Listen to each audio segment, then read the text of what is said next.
Thank you. Thank you, Chairman. Thank you, Senator Scott. Senator Rosen, please. Well, thank you, Chairman Reed, for holding this hearing.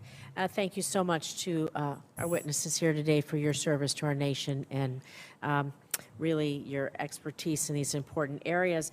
I'd like to focus today on cyber, artificial intelligence, and the importance of maintaining our technological edge in general, particularly as it relates to this region. So I want to talk about first cyber threats, because some of the most devastating cyber attacks that have targeted the United States, well, they've originated from China and North Korea.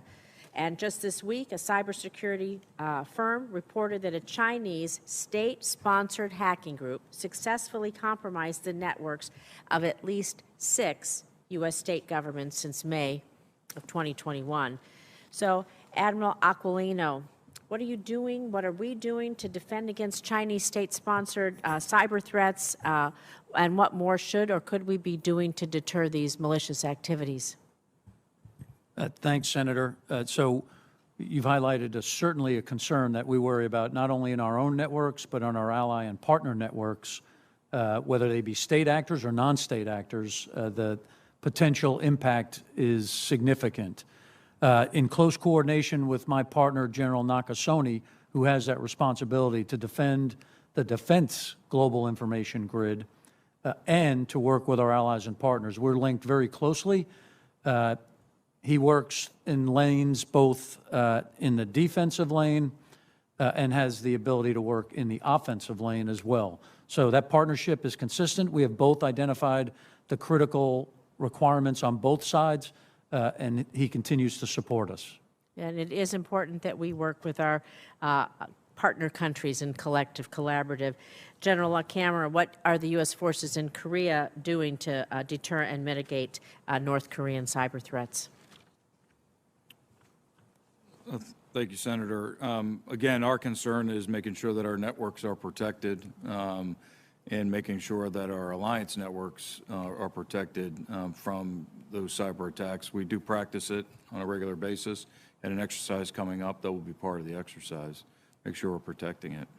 And how quickly do you feel you can respond when you have that exercise? How quickly do you receive your reports on those, gentlemen, after your exercises, that you can respond to the vulnerabilities that you might find?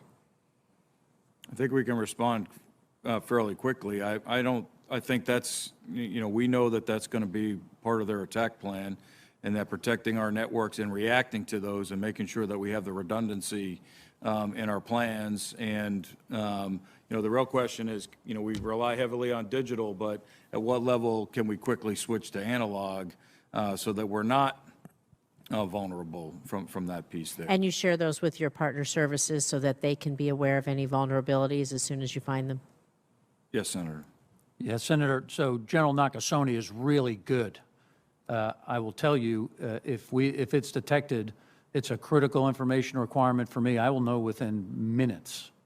Very good. As well as all the components. Thank you. I appreciate that. Components, I have a whole nother discussion on software bill of materials. We can talk about components another day. But again, Admiral, as we discussed when you testified before the committee last year, China is accelerating its military modernization through its cutting-edge technology, and they want to close the technological gap with the U.S. as quickly as possible. They're making investments in AI, robotics, cyber, hypersonics. They're procuring commercial technologies we know that can be adopted for military purposes. So I'm going to follow up on my question from your confirmation hearing last year. Do you believe today that China has achieved technological parity with the U.S. in any of its operational systems? And are there any that you feel that they're outpacing us? What should we be investing on with you to give you the tools to not let that happen?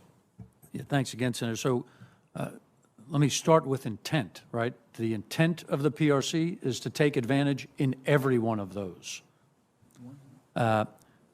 We continue to be the greatest military on the planet, and we need to keep and continue to keep those advantages. So, number one, through protection, whether they be defense or defense critical contractors or other sources, we have to protect those critical technologies that you articulated in order to maintain those advantages.